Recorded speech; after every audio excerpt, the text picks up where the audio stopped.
Hola, estamos en la semana número 2 del día martes de nuestro estudio En Jesús Yo Soy. Nuestra lectura el día de hoy será en Romanos capítulo 5, los versos del 8 al 10. En Efesios capítulo 2, los versos del 1 al 5. Nuestro devocional estará en el libro de Efesios capítulo 2, los versos 4 y 5.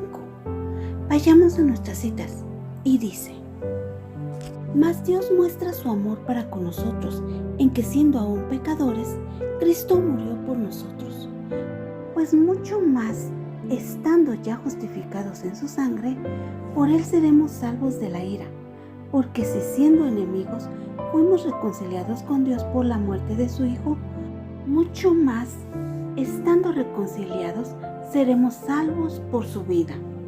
En nuestro libro de Efesios dice: Y Él os dio vida a vosotros, cuando estabais muertos en vuestros delitos y pecados, en los cuales anduvisteis en otro tiempo, siendo la corriente de este mundo, conforme al príncipe de las potestades del aire, el espíritu que ahora opera en los hijos de la desobediencia, entre los cuales también todos nosotros vivimos en otro tiempo, en los deseos de nuestra carne, haciendo la voluntad de la carne y de los pensamientos, y éramos por naturaleza hijos de ira, lo mismo que los demás. Pero Dios, que es rico en misericordia, por su gran amor con que nos amó, aun estando nosotros muertos en pecados, nos dio vida juntamente con Cristo. Por gracia sois salvos. Amén. Preguntas claves. ¿Quién es rico en misericordia? ¿Quién nos amó? ¿Cómo nos tenía el pecado? ¿Quién nos dio vida y juntamente con quién? Palabras claves: Dios, rico, misericordia, amor, muertos, vida, Cristo y gracia.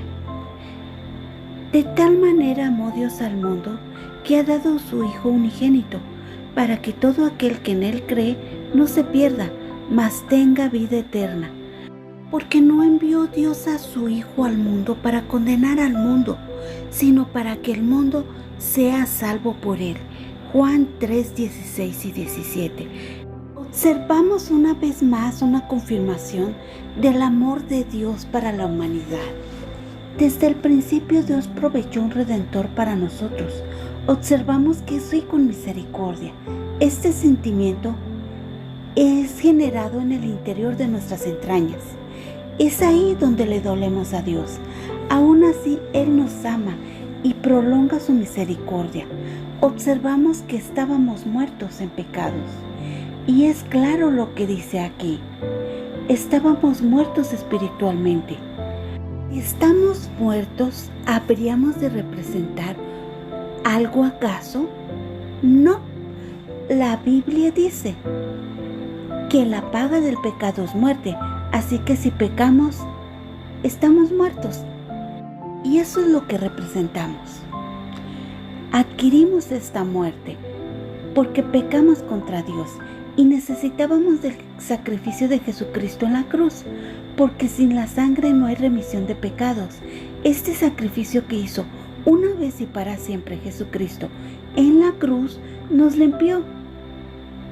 Fue ese sacrificio en la cruz que nos salvó de una eternidad separados de Dios. La Biblia dice que donde el pecado abunda, la gracia de Dios sobreabunda. Así que no hay nada que Dios no pueda perdonar y no hay nada a quien su Hijo no pueda rescatar. Solo necesitamos arrepentirnos de los pecados que hemos cometido y alejarnos de ellos y aceptar a nuestro Señor Jesucristo en nuestro corazón.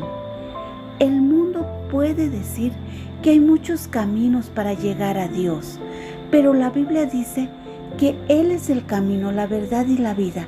No hay otro camino para llegar al Padre si no es a través de su Hijo Jesucristo.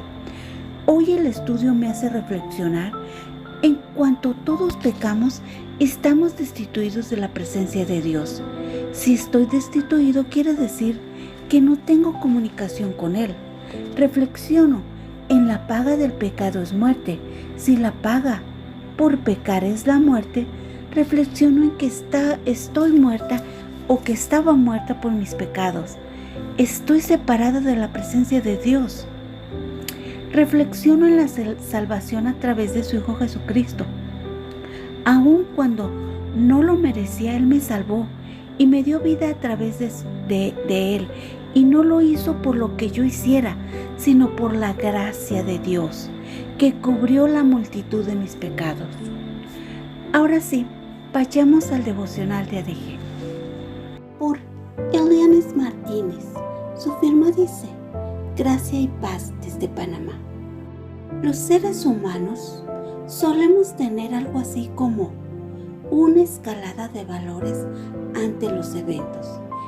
Es así como, de acuerdo con ella, respondemos sobreadmirados ante los testimonios de conversaciones de personas terribles, criminales, adictos, prostitutas, traficantes, etc.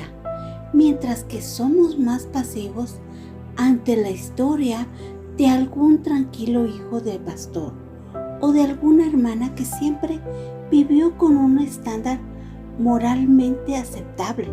Sin embargo, si reflexionamos, podemos entender que en ambos casos es extraordinariamente maravilloso que sean salvos, pues el castigo en ambos casos era el mismo. Romanos 6:23 dice que la paga del pecado es muerte, no refiriéndose a una clasificación de pecados, sino a todos los pecados. Y es así como el niño que dice mentiras es igual a un asesino. Lo brillante y milagroso de la salvación es que nadie la puede alcanzar por méritos propios, pues todos merecemos lo mismo: la muerte alejados de Dios, sin su gracia y en condenación eterna. Es necesario que todos sepamos que no importa cuán buenos o malos sean, están condenados, pues todos somos rebeldes. Nadie puede cumplir la ley para librarse del castigo. Romanos 3:10. Es necesario ser confrontados con esta verdad bíblica para entender la necesidad que tenemos de un Salvador. Son necesarias las malas noticias para comprender la magnitud de las buenas nuevas de salvación. Aunque muchos se resistan a entender, hay una ira santa en Dios que lo lleva a pagar a los impios por su maldad. Impios como fuimos nosotros. En Él reposa la fuerza y poder capaz de hacer justicia contra sus enemigos. Salmos 7, versos del 11 al 13. Ese es también el Dios capaz de dar en su misericordia ese regalo de perfecto amor para salvar a todo aquel que se arrepiente y le reconoce como su único Señor y Salvador. En cada conversión, un alma pasa de muerte a vida, independientemente de sus acciones. Y es que, ¿qué podría hacer un muerto para salvarse a sí mismo? Es Jesús quien, habiendo sacrificado su vida, nos da vida, nos hace justos y capaces de ahora poder resistirnos al pecado. Nuestra fe, nuestra conversión y nuestra salvación eterna no son por las obras, es un milagro por el que debemos agradecer y alabar a Dios. Caminamos hoy entre muchos que siguen muertos, que desconocen de la enemistad en la que viven contra Dios y la condenación que les espera. Por eso es importante que anunciemos el Evangelio, que llamemos a los que nos rodean al arrepentimiento de sus pecados, para que por la fe en Cristo sean rescatados de la muerte, por el amor indescriptible del buen Salvador. Demos gracias a Dios por su perdón, por nuestra nueva vida en Cristo, y pidamos que también se mantenga en nosotros viva la esperanza de nuestra glorificación por la eternidad. Gracias, Dios los bendiga.